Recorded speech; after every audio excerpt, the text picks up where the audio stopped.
Assalamualaikum warahmatullahi wabarakatuh. Halo semuanya. Perkenalkan, kami dari kelompok 8 pada mata kuliah Interprofessional Education yang beranggotakan Syahridah Nur Khalifah, Reni Aulia Rahman Agustiani, Faizah Salsabila, Citra Hafiz Mahardika, Najwa Nur Afifah, Najwa Indira Islam, Muhammad Fatan Kamil Taqiyuddin, Monika Satria Marpau, dan Muhammad Fadil Azhar Akbar.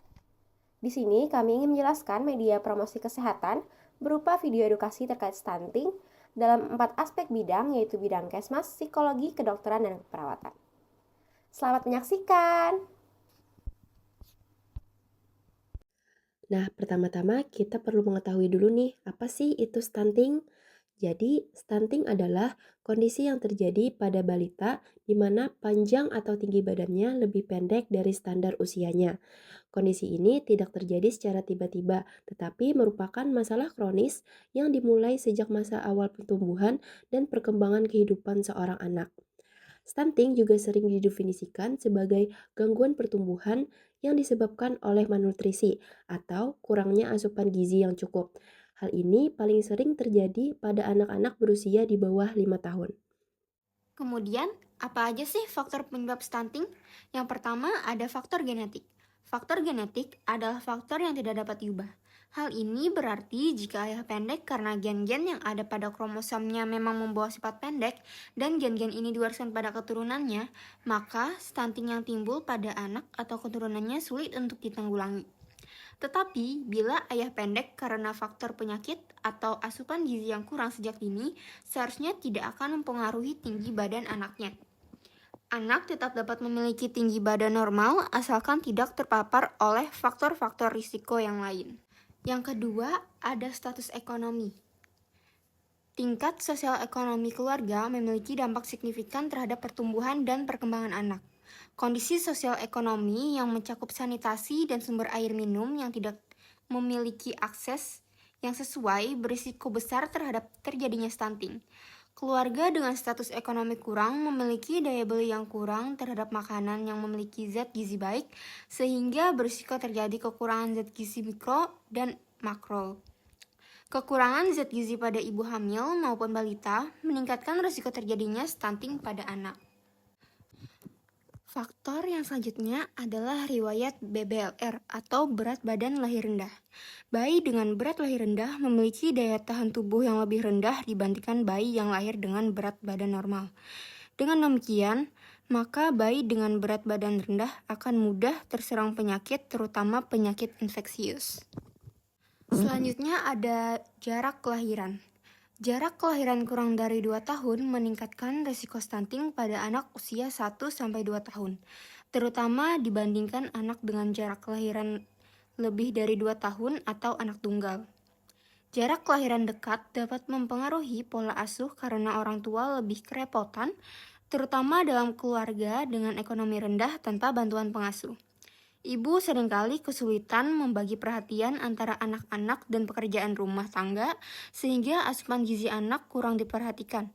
Selain itu, anak yang lebih tua cenderung tidak mendapatkan ASI yang cukup karena prioritas diberikan kepada adiknya. Hal ini menyebabkan malnutrisi yang berkontribusi pada terjadinya kasus stunting. Yang terakhir, ada pengetahuan ibu dan pola asuh. Pendidikan ibu berpengaruh tidak langsung terhadap risiko stunting melalui pengambilan keputusan terkait gizi dan perawatan kesehatan. Ibu dengan pendidikan lebih baik cenderung memberikan gizi yang baik juga kepada anaknya. Pola asuh yang tidak tepat, seperti praktik kebersihan, kesehatan, dan pemberian makanan yang kurang baik, juga meningkatkan risiko stunting secara signifikan. Ada beberapa dampak dari stunting. Yang pertama, kognitif lemah dan psikomotorik terhambat. Anak yang tumbuh dengan stunting mengalami masalah perkembangan kognitif dan psikomotorik. Yang kedua, kesulitan menguasai sains dan berprestasi dalam olahraga. Anak-anak yang tumbuh dan berkembang tidak proporsional pada umumnya akan mempunyai kemampuan secara intelektual di bawah rata-rata dibandingkan anak yang tumbuh dengan baik. Yang ketiga, lebih mudah terkena penyakit degeneratif. Kondisi stunting tidak hanya berdampak langsung terhadap kualitas intelektual, tapi juga menjadi faktor tidak langsung terhadap penyakit degeneratif. Anak-anak yang kurang gizi pada waktu balita kemudian mengalami stunting, maka pada usia dewasa akan lebih mudah mengalami obesitas dan terserang diabetes mellitus. Yang keempat, sumber daya manusia berkualitas rendah.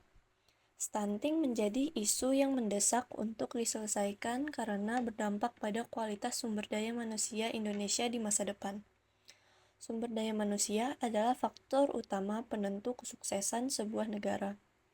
Kurang gizi dan stunting saat ini menyebabkan rendahnya kualitas sumber daya manusia usia produktif. Selanjutnya ada pencegahan dan penanganan stunting. 1. Pemberian ASI eksklusif. 2. Pemberian MPASI yang tepat. 3. Pemberian makanan tambahan untuk balita. 4. Gizi ibu hamil.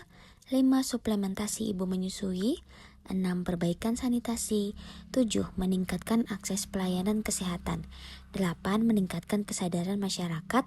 9. Pemantauan pertumbuhan balita di posyandu. Selanjutnya adalah peran berbagai bidang dalam penanganan kasus stunting. Yang pertama itu adalah peran dari bidang kesehatan masyarakat.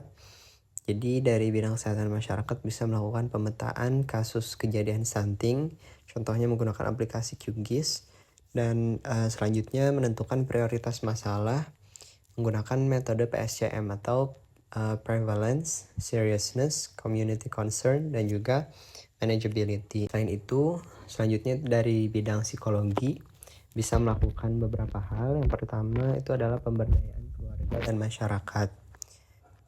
Selanjutnya yang kedua itu meningkatkan kesadaran dan pengetahuan orang tua, terutama terkait pendidikan kesehatan dan juga pola pengasuhan kepada anak. Yang selanjutnya adalah pemberian dukungan psikologis baik kepada orang tua maupun anaknya. Dan yang keempat, intervensi psikologis termasuk meningkatkan efikasi diri dan juga pengelolaan emosi atau pengasuhan anak. Peran kedokteran sendiri, yang pertama adalah melakukan pemantauan dan deteksi dini. Yang kedua, screening status gizi pada anak. Yang ketiga, penyuluhan gizi dan edukasi kesehatan. Yang keempat, pemberian obat-obatan atau vaksin bagi yang terkena penyakit infeksi. Yang kelima, pemberian terapi gizi. Dan yang keenam, pemberian imunisasi lengkap. Kemudian peran keperawatan dalam upaya penurunan stunting. Salah satunya adalah melakukan keperawatan komunitas, kemudian melakukan scoring, dan yang ketiga melakukan pendekatan komunitas dengan mengadakan salah satu contoh program, yaitu Sigap Batola. Nah, jadi kesimpulannya adalah stunting merupakan kondisi gangguan pertumbuhan kronis pada anak balita akibat malnutrisi yang berkepanjangan dengan berbagai penyebab seperti faktor genetik, status ekonomi, riwayat berat badan lahir rendah atau BBLR, dan pola asuh yang kurang baik. Nah, hal ini berdampak pada status perkembangan fisik anak serta hambatan kognitif dan psikomotorik. Nah, selain itu juga ada potensi rendahnya kualitas sumber daya manusia. Pencegahan dan penanganannya melibatkan pemberian ASI eksklusif, makanan bergizi, perbaikan sanitasi, hingga peningkatan akses pelayanan kesehatan. Nah, terus ada peran lintas disiplin seperti kesehatan masyarakat, psikolog, kedokteran, dan keperawatan yang merupakan suatu hal yang sangat penting dalam upaya menurunkan angka kejadian stunting melalui edukasi, intervensi, dan perbaikan pola pengasuhan. Stunting bukan sekedar masalah kesehatan, tetapi juga isu sosial dan ekonomi yang mempengaruhi kualitas hidup bangsa. Stunting adalah tantangan yang memerlukan kolaborasi berbagai pihak dengan memahami faktor penyebab, dampak, dan upaya dari berbagai bidang kesehatan. Kita dapat bersama-sama menciptakan generasi yang sehat, cerdas, dan produktif. Oleh karena itu, marilah kita bergerak bersama untuk mencegah stunting demi masa depan Indonesia yang lebih baik. Itu tadi penjelasan mengenai stunting dari kami. Terima kasih telah menonton.